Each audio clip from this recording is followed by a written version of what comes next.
I'm going to teach you guys how to cut and sew this singlet top in this video. So let's get into it. I've already placed my fabric on the fold, and as you can see, this is rib fabric. See how stretchy that is and the quality. This is rib, original rib, not fake rib. This rib fabric. So I placed that on the fold, and I'm going to take my length first, and I like to cut out my taking out my length, which is 21, and I like to cut out the fabric. So I'm taking out my length and my widest measurement of my upper body, which is my bust, and I'm using 28. That's 7. So I'm going to cut this out so I have space to work with. Now I'm going to come down for my bust measurement. My shoulder to nipple measurement is 12. It's 11.5 rather, and I'm using extra half inch for joining, so that's 12. And yeah, then I'm going to take my neck depth and neck width. For the neck wideness, I'm using 2.5, and for the neck depth, I'm coming down by 4 inches. The neck depth is dependent on you, how deep you want the neckline to be. For this, I'm using 4 inches, so I'm marking that out. And yeah, just going to curve that out. Just give it, you can do your normal neck block and do your curve thingy, but yeah, this is how I curve mine out. I'm going to quickly curve that out, and then I'm going to take my shoulder measurement. Since this is a singlet top, we're not using our full shoulder measurement. We're just going to use the size that we want our sleeve to be, our sleeveless rather. So I'm using 1.5 for this. Yeah, and I'm going to just mark 1.5 out, and then I'm going to come down by half inch for my shoulder slope. If this was a full shoulder, I'll be coming down by 1.5 or 2 inches, but for this, I'm coming down by half an inch. And then so usually, in order to get our armhole depth, that's the depth of the armhole, we usually do chest measurement divided by 6 inches plus 2 inches. That's how we get the measurement. So that's what I'm going to do here. I'm going to do 28, which is what I used for the chest measurement, divided by 6. That's 4.6 plus 2. That's 6.6. But since this is a singlet top, okay, let's just take that 6.6. Okay. Take it here. But this is a singlet top, and I want the armhole. If you use this, it's going to be tight. It's just going to be right under your armhole. You get, it's a singlet shirt and singlet top, and want the armhole to be deep. You get, so we're going to come down by an extra 3 or extra 2.5. For this, I'm going to use 2.5 because I want my armhole depth to be all the way down here.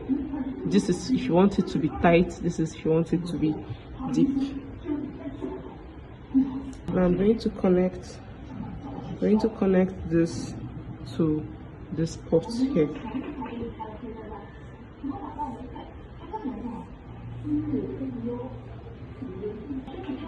Once we have this connected, we're going to take our bust measurement. Our bust measurement is 28 divided by 4, that's 7. So I'm taking our bust measurement here, exactly 7. You're going to take the same bust measurement here on your chest line, on your bust line. Side note, if you notice, I didn't use any allowance when I was taking my body measurement. That's because the fabric is very, very stretchy, and if you're sewing for a bigger size, I would advise you use a smaller measurement. Like for me, my bust is 38 and I'm using a 28. Depending on how stretchy your fabric is, but it's always best if you use a smaller measurement, because if you use your body size, it's going to come out very big because the material is very, very stretchy. So you're going to use a smaller measurement for your body. Use a smaller size rather. Cut on a smaller size if you're sewing for someone bigger, because the fabric is stretchy. Thank you. Now what we're going to do is to get that our curve. Let me give you an instant. So what we are trying to achieve here is this curve. You have to get that curve. Now what we're going to do is curve this out. from this bust point. You're going to come in here a little bit here, just curve this to meet the shoulder slope. See that? You don't want to make this too inside, else your boobs are going to show.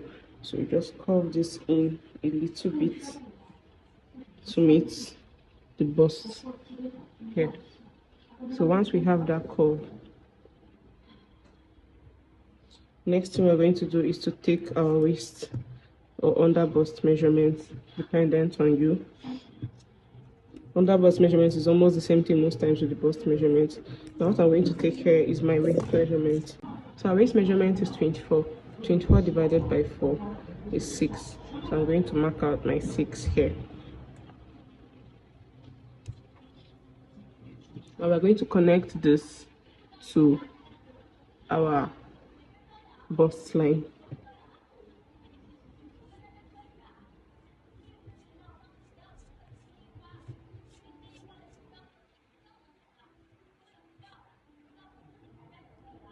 So we have that connected to our bust line.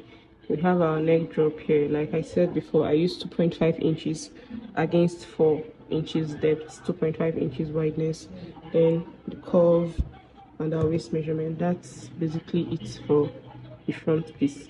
Now we're going to cut this out.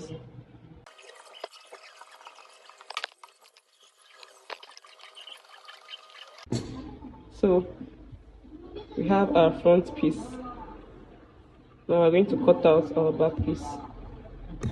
The back piece is very, very similar to the front piece, just that in most outfits, if you notice from this one, the back is usually smaller. It goes in, the curve of the armhole goes in a little bit deeper than that of the front, which is wider. So we're going to cut out our back piece, and that's going to be the only difference. And then the neckline, it's higher than that of the front. We're going to come down by 1.5 inches at the back. Unless you want your back deeper or same with the front, then you can do it the same. But this is for those that want a higher neckline. Came down by 1.5 inches, and I'm just going to curve that in like so. Like I said, the back piece is usually more curved in than the front piece, so we're just going to slightly curve that in a little bit more.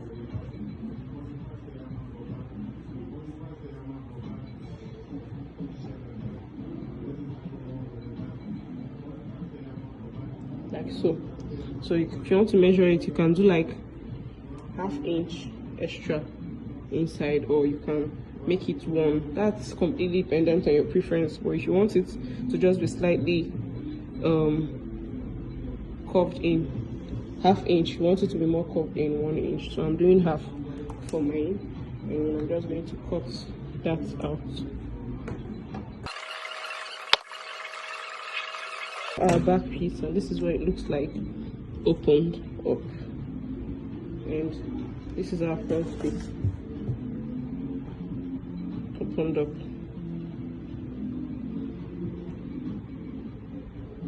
It's opened up. This is the back piece. Like I said, if you want it more slender, you can go in a bit more, completely dependent on your preference.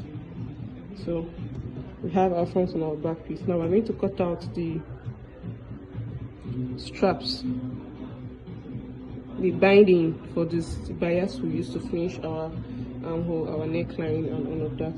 We'll cut that out after joining this. So I went ahead to join this off cam. I joined the side seam and the shoulder to shoulder. Now the next thing we're going to do is to go ahead and finish the armhole and the neckline.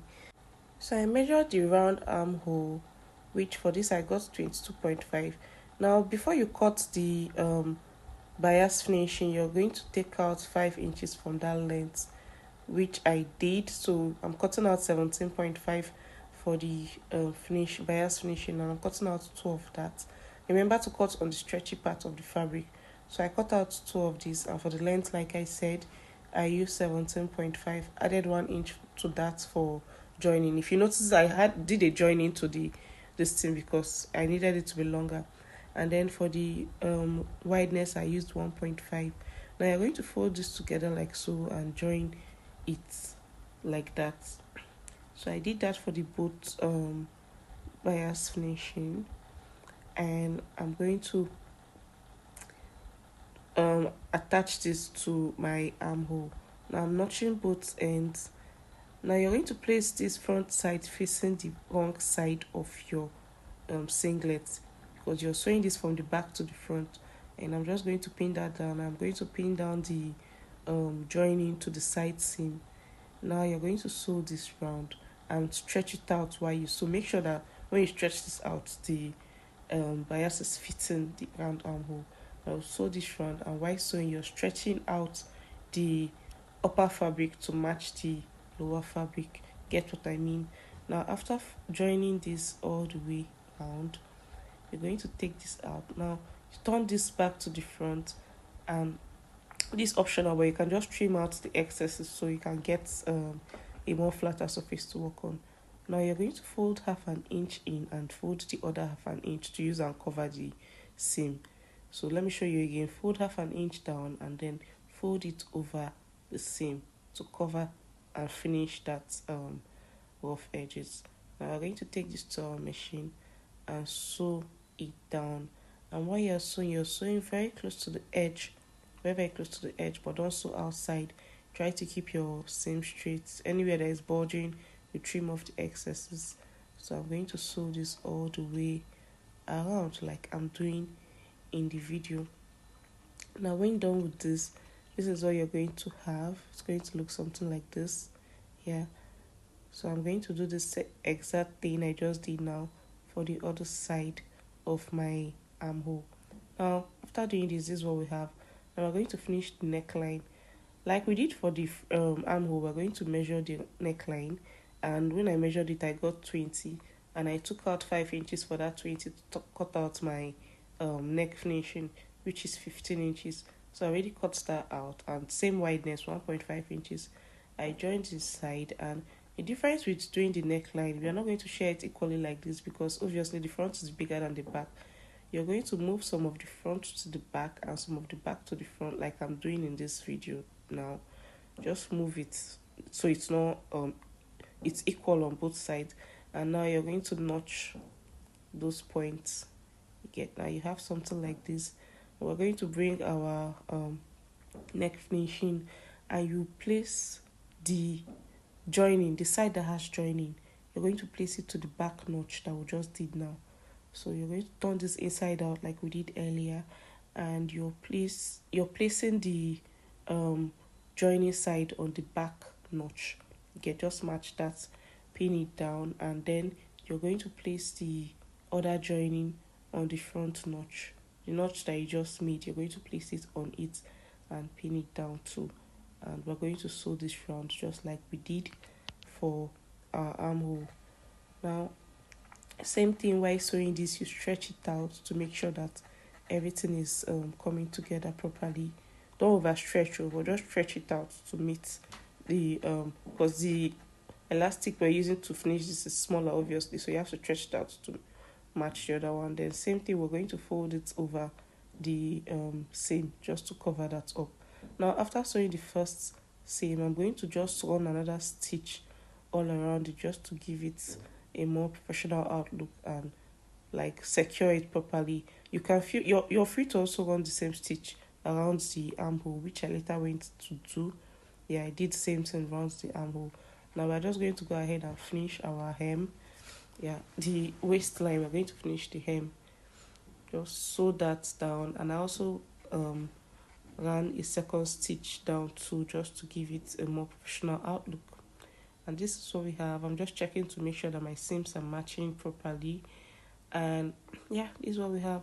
I'm going to take this over to my iron and iron everything flat to make sure that this comes out looking clean and nice. And this is the final result. I went ahead to add my tag and my DTF sticker. Yeah, this is the final result. This is how it turned out, looking very clean, looking very nice. I went ahead to do this in the pink, and this is it on me. Yeah, Don't forget to like, subscribe, and turn on your post notifications. I'll see you guys on the next one. Bye.